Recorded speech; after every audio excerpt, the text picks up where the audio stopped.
Our Eureka Interactive interview today is with Keith Glennan, who is the CEO and major shareholder of Tesserent. Yep. G'day, Keith. Hi, Alan. How are you going? Welcome to the program. Thanks for having me. Now,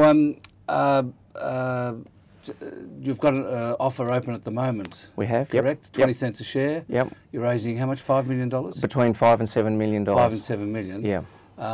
And what proportion of the company are you selling? Does it represent? Around about a third, plus or minus, depending on where we end up on the raise, but around about in the order of a third. So you're expecting a market cap around 18 to 20 million. Yeah. Yep. Yeah. Okay. Yeah. And the company is profitable now. The company is profitable. Yes. Yeah. My recollection is that you reported a profit of around 360,000. I think we had financial year 15. Is that right? Yeah, I think EBITDA was about a bit over 500,000. Yeah. And net profit. Net profit. Yeah. 360 or so. Correct. Correct. So what sort of revenue are you making?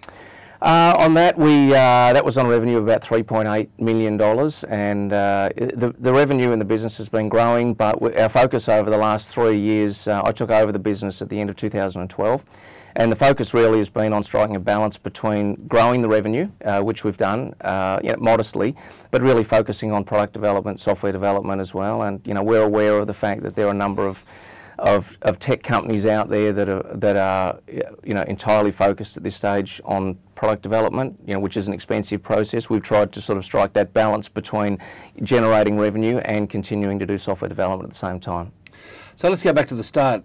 You've been kicking around IT, I think, for quite a long time. I have. You were with Hewlett-Packard for quite a while. I was with IBM, and I had a consulting business that I sold to a publicly listed company as well. So I worked there for a while, and so yeah, I've been around for a while. In 2012, you took over Tesserent.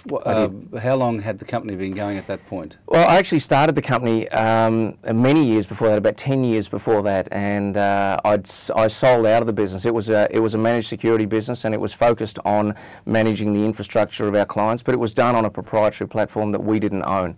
And I sold out of that business in 2010. Just hang on. So the proprietary platform was owned by somebody else. Correct. And you were just reselling it. Correct. We were delivering the value add for us was adding services, and that's a very traditional managed security model. So the business of managed security is really about taking client infrastructure and saying to the client, look, don't you worry about the versions of the software and whether it needs to be patched today and monitoring it and updating all those sorts of things.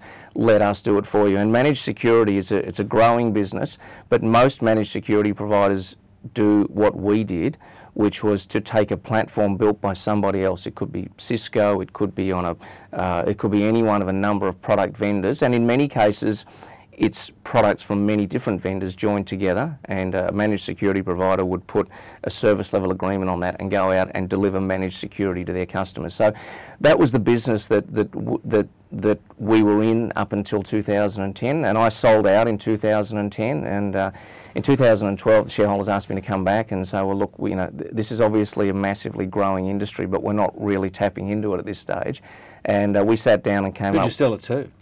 I sold it to the largest shareholder at the time, who's still a very large shareholder. He was like, okay, so you were a small shareholder. You started the business, but you I brought in partners over time, and I was a substantial shareholder, but I sold my substantial shareholding to the other substantial shareholder. And and the business continued on. It continued to service its clients, but he and I sat down in probably mid 2012, and he said, look, this is a massively growing space. I just feel we're not really capitalising. And I said, look, what we have to do is we have to invest in our own technology. We've got to build a platform that gives us exactly what we want, so we can give our customers exactly what they need, but in a way that we can scale the business. So I took over in December of 2012. And did you become the largest shareholder at that point? Yeah, I did. Yeah. And you bought him out? Yeah. Oh, he's still involved in the business. He's a very large shareholder still. What's his name? Rob Langford is his name, and Rob's been a supporter from right from the start. Rob's also been in IT for a long while, so he, and I remember Rob saying to me, when he sat down in front of our customers, he said, it's heartening to sit down and find customers who are so happy with what we do, and for him it was more about that rather than evaluating, going out and talking to customers about the low-level technology, for him it was the reinforcement was always our customers saying how happy we are with what we, how they are with what we were doing for them. So, Rob's always been a believer, but he's also been a believer that there's a much bigger picture that we can go after as well.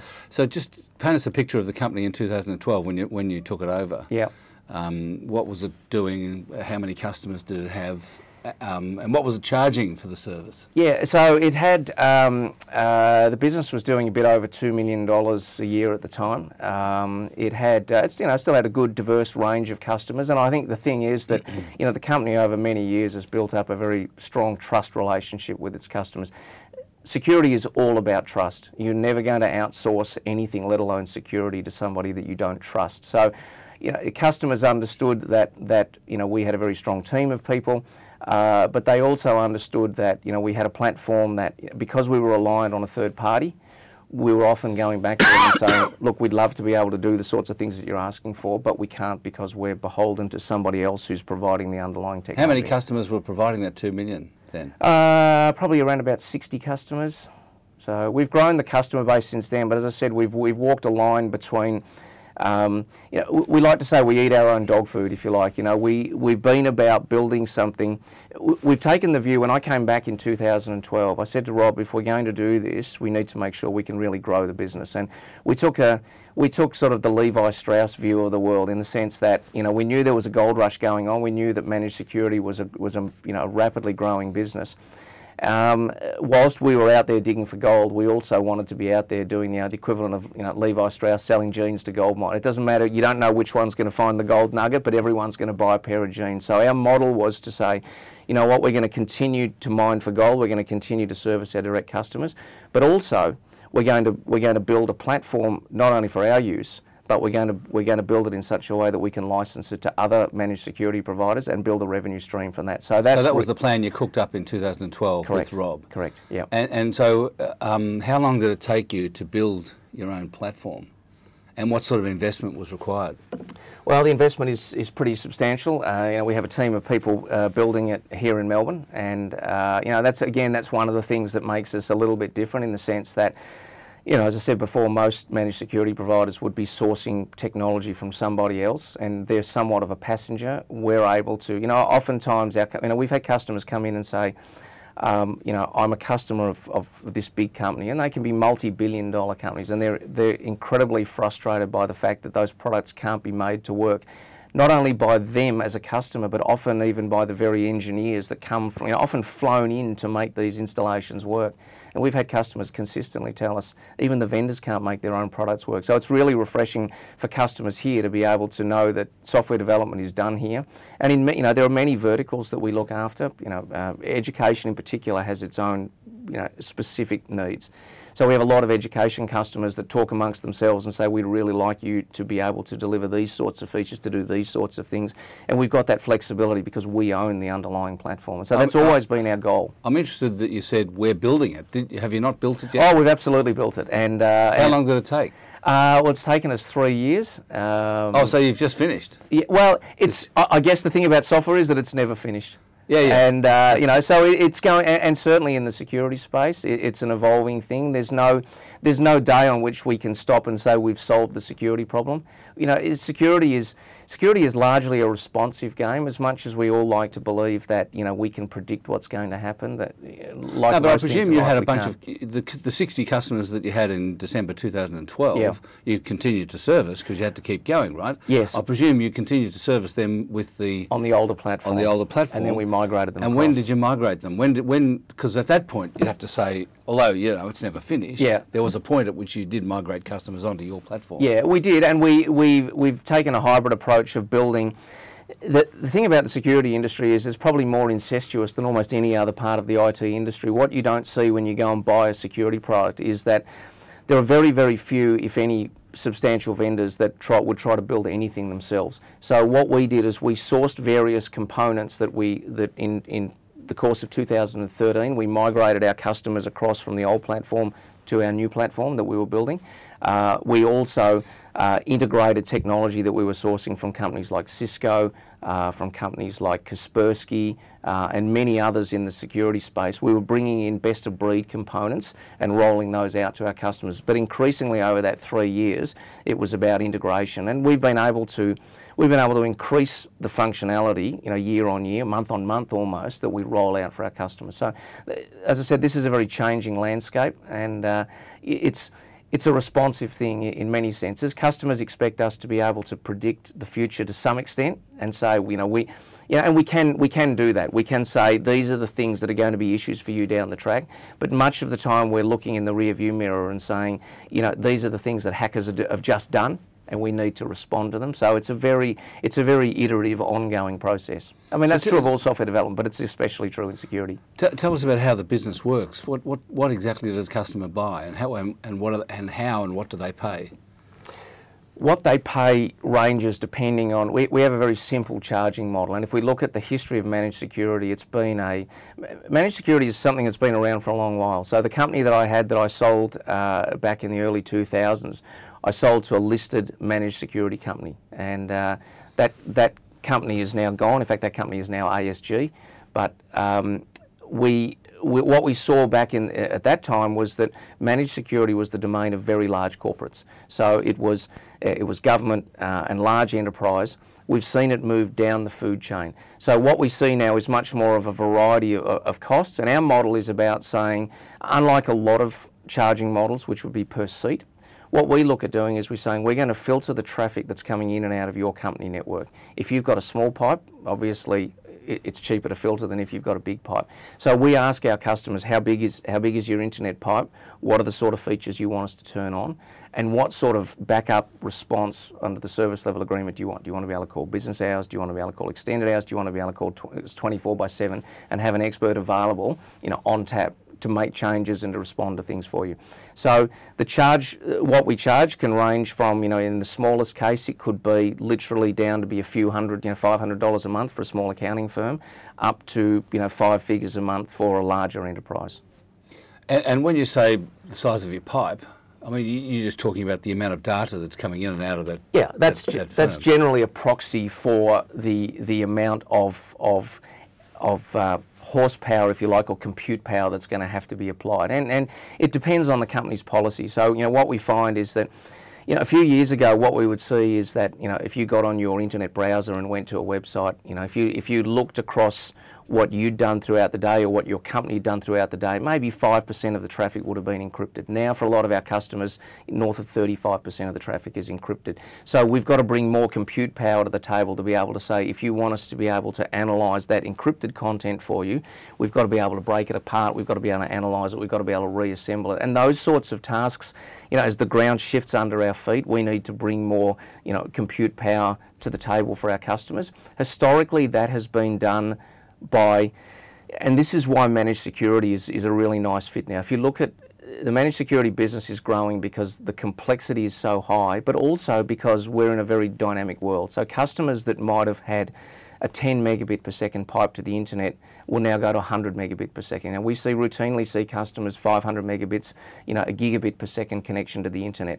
The historical model was you would go and buy a piece of equipment, you'd put it on your network, someone would sell it to you, and you would have a business case that says, we're going to get 3 to 5 years on this. And then someone comes along and says, our internet business is taking off, the internet is more critical for us, we need to go from 10 megabits a second to 100 megabits a second. And the vendor says to you, that product that you bought, that won't do 100 megabits a second. So as an IT manager, you're faced with this dilemma of saying, well, yeah, but I need to get a 3-year ROI, and I can't go back and say, we're going to throw that out.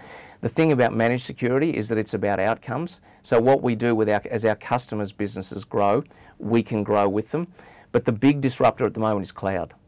So what we're able to do, increasingly we're delivering these services from the cloud, which means from the customer's point of view, we can just wind them up. We're no longer chained to something that's on their network, whether they owned it or whether we owned it. It's all about dialing it up in the cloud. So it's a form of software as a service. Well, it really is. We're calling it security as a service. We call it security as a service, yeah.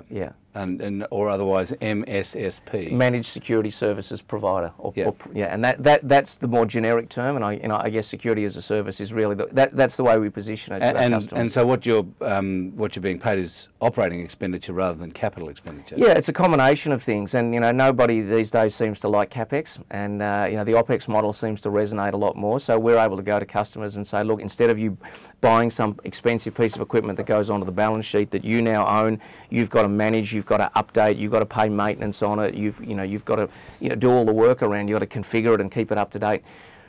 With a security as a service, what you get is effectively a fixed price contract over an agreed term, agreed service level agreements. We will own, if there's hardware required to be deployed for the customer, we will own it for them. We'll worry about the back-end licensing, the maintenance, the updates, the patching, the monitoring, all of those sorts of things. And all of their traffic comes through you. Yeah. You kind of inspect it. We do. You? Yeah. Yeah. And wash it clean. Yeah, and what the definition of clean varies from customer to customer. Some customers have a view that they're as I said, hackers. That's a pretty common theme. No one wants hackers, but there are shades of grey in terms of the sort of content that organisations will. The thing about security is that it's a bit. Cybersecurity is no different in a sense from physical security. You can make yourself completely secure in the physical world by having no contact with anyone. If you don't want to interact with people, if you don't want to go anywhere, if you don't want to do anything, you'll probably feel more secure, but your quality of life will be pretty low as well. And our customers, I think one of the things we've seen, which is why our business is growing and why the area of managed security is growing, is that we saw a rise a few years ago of the Chief Security Officer, and many of our customers perceive the role of the Chief Security Officer as being the guy who says no to everything. And really, managed security should be about enablement. Businesses have to do business. So what we do for our customers is we say, what is it that you want to do? Let's talk to you about a policy that works for you. Let's look at keeping the obvious bad stuff out. If you're getting phishing attacks, malware, spam, people trying to break into your website, people trying to compromise your applications, obviously that's stuff that we keep out. But there are shades of grey in terms of how customers want to interact with partner organisations, the sorts of websites that their users might browse to. Some customers would have more liberal policies, perhaps before work and after work and during lunchtime, but would have stricter policies outside of that. So there's no one size fits all, I guess.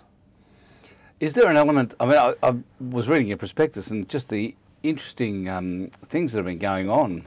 Yeah. Even this year, there was someone this year apparently, or a gang, stole $1 billion from 100 banks. Yeah, Kaspersky, one of our partners, did a really good analysis of that, and they were literally able to take over ATMs so that people would go there at 3 o'clock in the morning, and the cash would spew out until the ATM was empty, and they would walk away. That was an extraordinarily sophisticated attack, and I guess as we say to people, it comes back to the.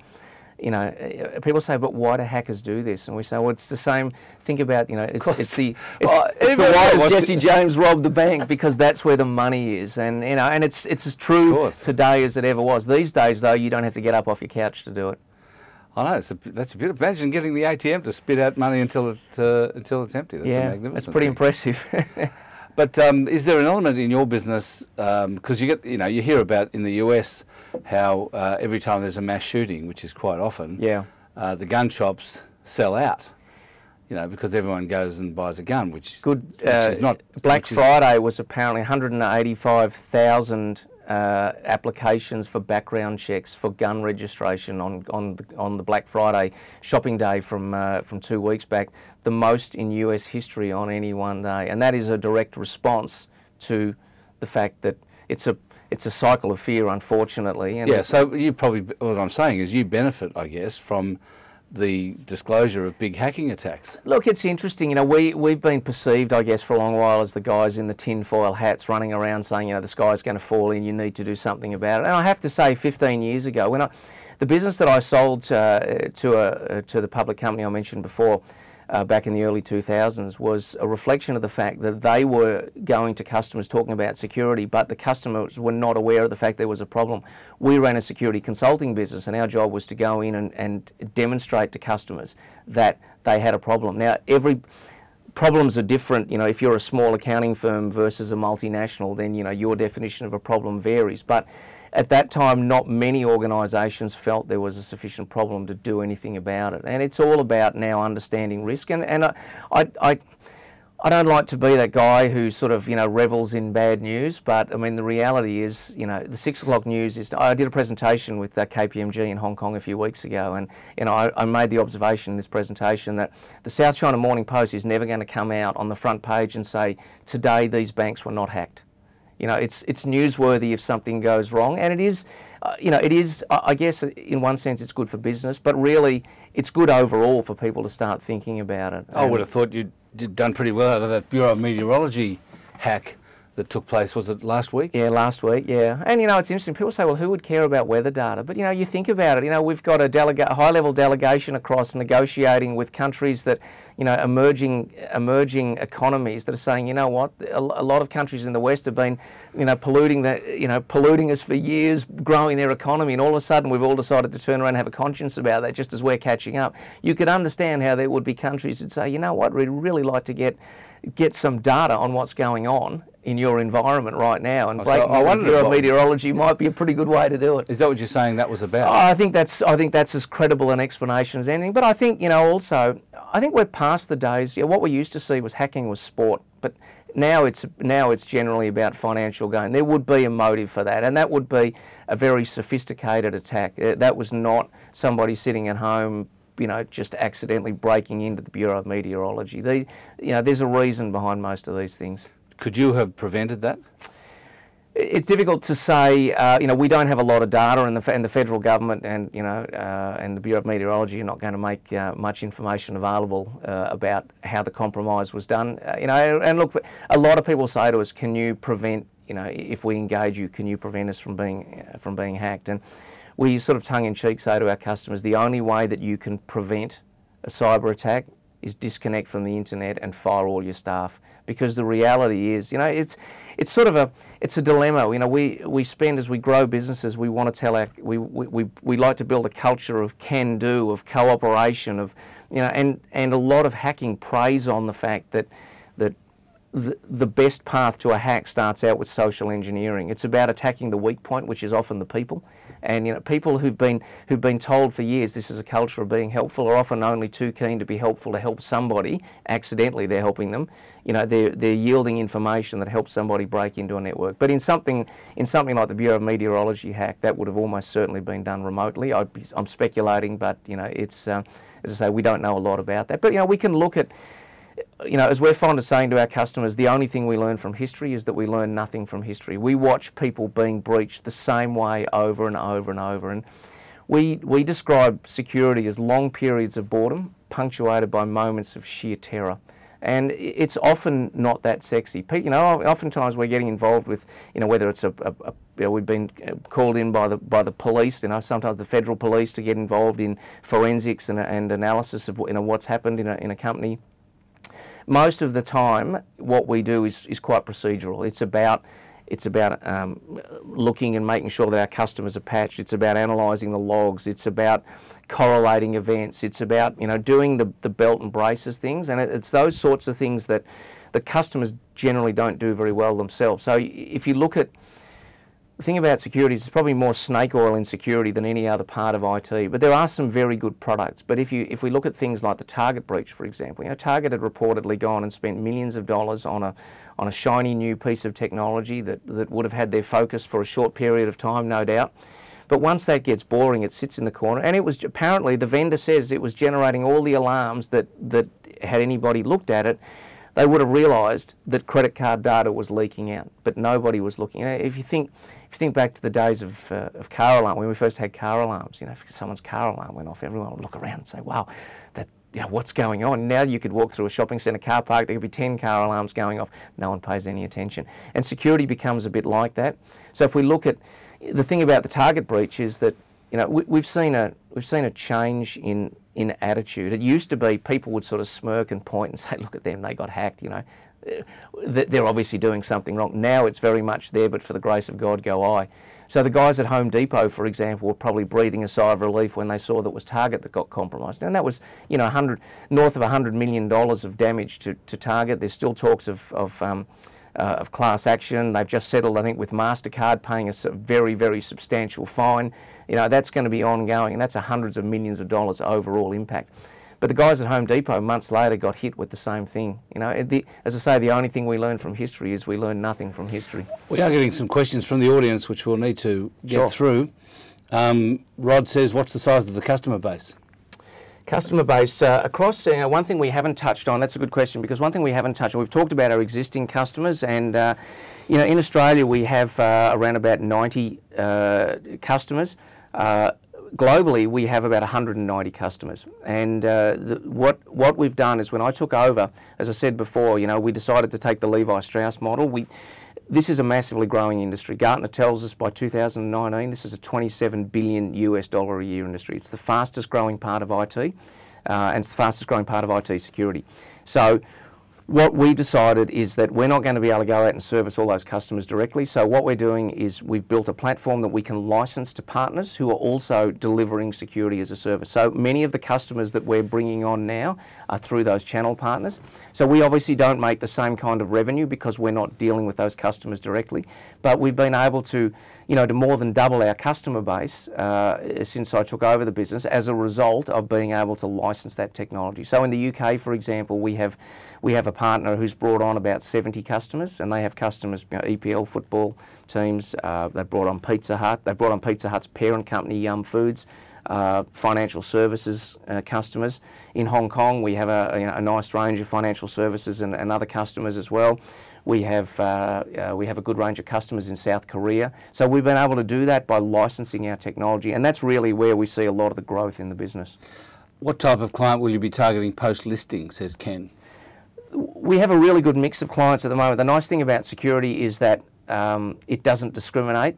Everybody is a potential customer, and at the moment we have a really high concentration of, you know, we really resonate in a few different verticals.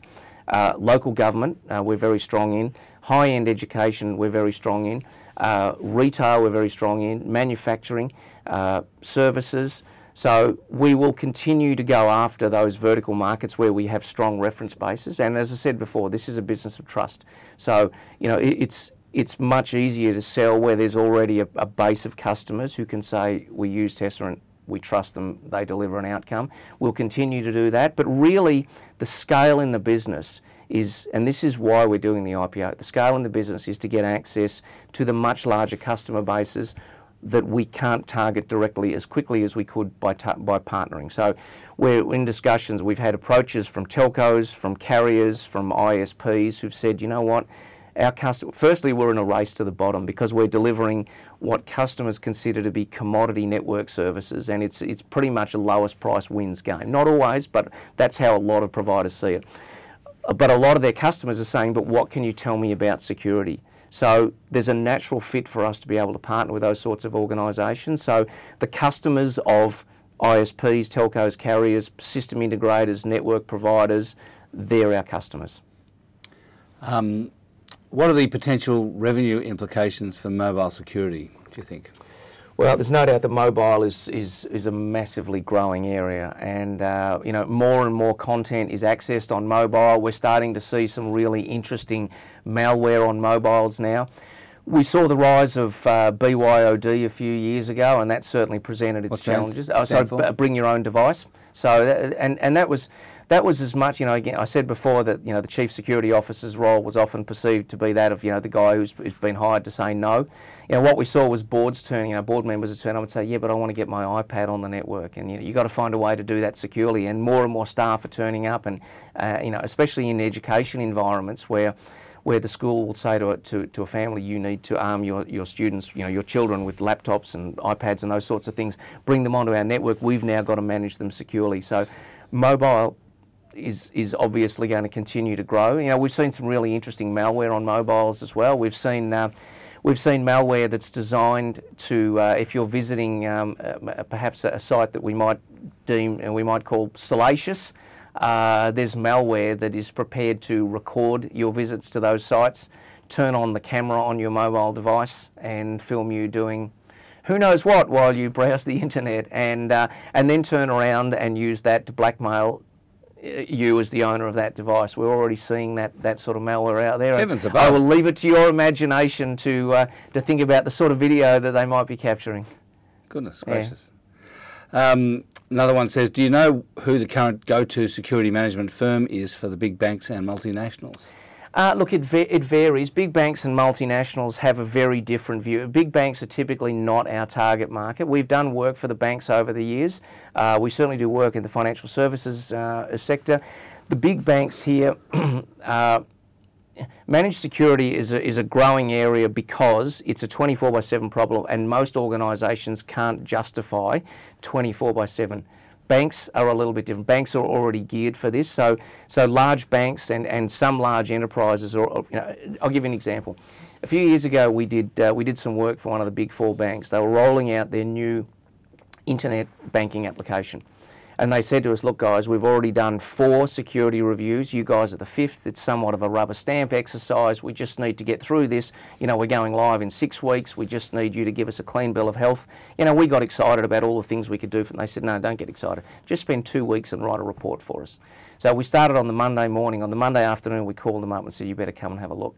And they were horrified by what we found. I met up with the risk officer at the bank, head of risk, at the end of that exercise, and he said to me, "Well, how bad is it?" And I said, "I reckon we could get 10 million out of you before you knew it." He looked at me and said, 10 million, we could live with that. And that's why I say banks are no word of a lie. And he said it with a straight face. And so banks have a very different. Banks understand risk.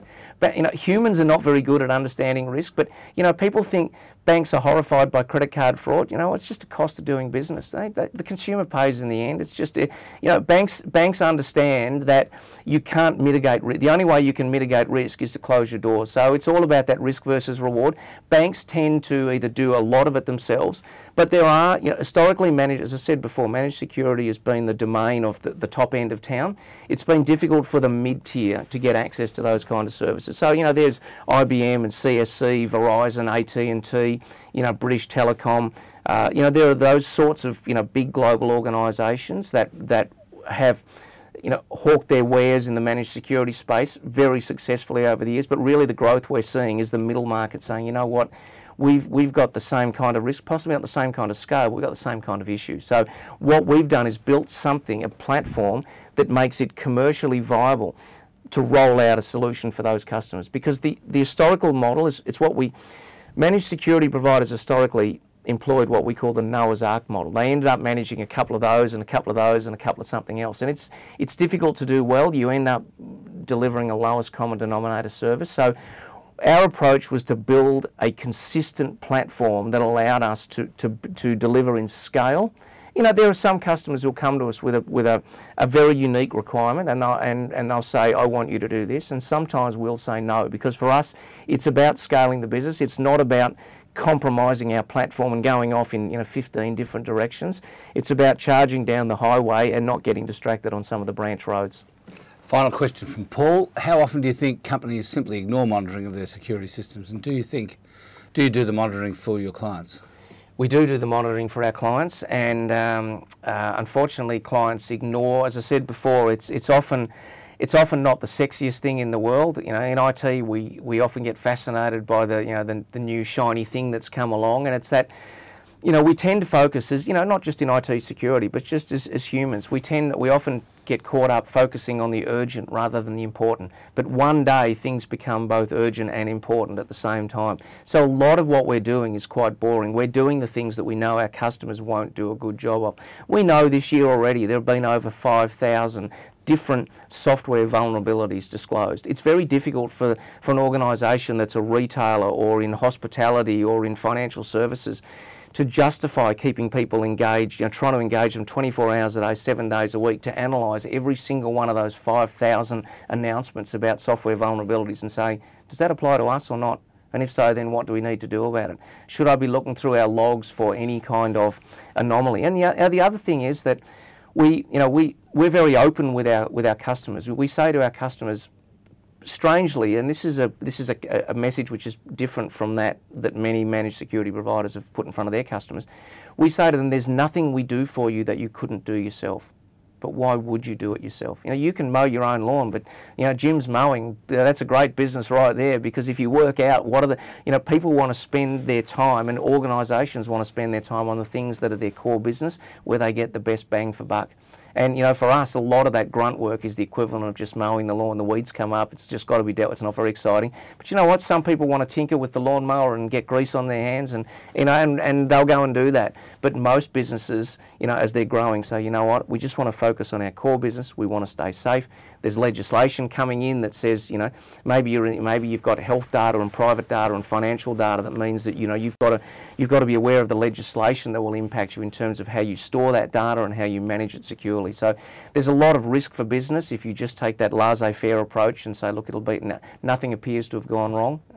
You know, we know if our car gets stolen, we know because we walk outside and our car's gone. If our data gets stolen, well, guess what? The data's still there. We don't know that it's been stolen. So the definition of stolen is now different.